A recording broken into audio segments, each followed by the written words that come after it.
ନମସ୍କାର ଦର୍ଶକ ବନ୍ଧୁ, ମୁଁ ଅଂଶୁମାନ ସ୍ୱାଇଁ। ଆଜିର କବିତା ଶୀର୍ଷକ ପଖାଳ ମହିମା। ପଖାଳ ଆମ ଓଡ଼ିଆଙ୍କ ପ୍ରିୟ, ଆପଣମାନେ ସମସ୍ତେ ଜାଣିଛନ୍ତି। ଏହାକୁ ଆମ ଠାକୁର ଜଗନ୍ନାଥ ମଧ୍ୟ ଖାଆନ୍ତି।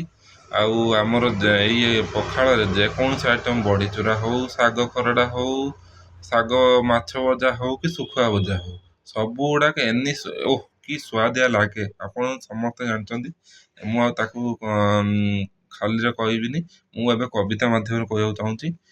ଆପଣମାନେ ଆଉ କବିତା ପଢ଼ିବା ପୂର୍ବରୁ ଆପଣମାନଙ୍କୁ ଏତିକି କହୁଛି ଯେ ଆପଣମାନେ କବିତାଟା ଶୁଣି ସାରିକି, ଭିଡ଼ିଓକୁ ଦେଖି ସାରିକି ହେଉଛି ଗୋଟେ ଲାଇକ୍, ସେୟାର ଏବଂ ସବସ୍କ୍ରାଇବ୍ କରିବେ।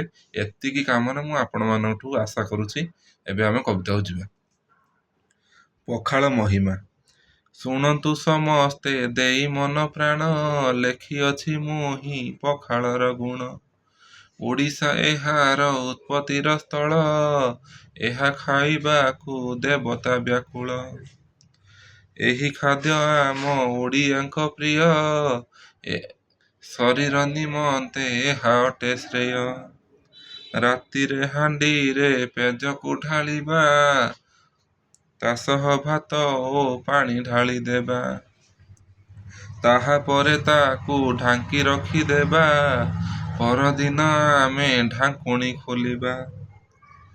ବେଲାରେ କାଢ଼ିକି ଦହି ଗୋଳାଇବା, ଲୁଣକୁ ଗୋଳାଇ ଭୋଜନ କରିବା।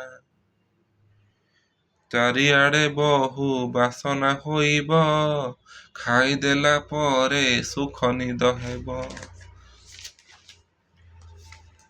ସାଙ୍ଗରେ ଖାଇବା ଶୁଖୁଆର ପୋଡ଼ା, ବଢ଼ିଚୁରା ଆଉ ଶାଗର ଖରଡ଼ା। ବାହାଘର ବେଳେ ନୂତନ ଦମ୍ପତି, ଜଳା ନ ଖାଇକି ବିଦାୟ ନିଅନ୍ତି। ପ୍ରଭୁ ଶ୍ରୀକୃଷ୍ଣ ହସ୍ତିନାପୁରରେ, ପଖାଳ ଖାଇଲେ ବିଦୁରଙ୍କ ଘରେ। ପୁନଶ୍ଚ ପୁରୀରେ ରାତିରେ ଏହାକୁ, ଖାଇ ଜଗନ୍ନାଥ ଯାଆନ୍ତି ସେଜକୁ। ବୈଜ୍ଞାନିକମାନେ ଗବେଷଣା କରି, କହୁଛନ୍ତି ଦେହ ପାଇଁ ହିତକାରୀ। ଏହାର ମହିମା ଅପାର ଅଟଇ, ଯେତେ ଗାନ କଲେ ଶେଷ ହେବ ନାହିଁ। ଯେତେ ଗାନ କଲେ ଶେଷ ହେବ ନାହିଁ। ନମସ୍କାର, ଏଇଠୁ ରଖୁଛି।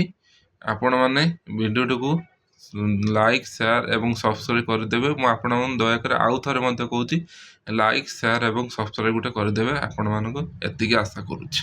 ନମସ୍କାର।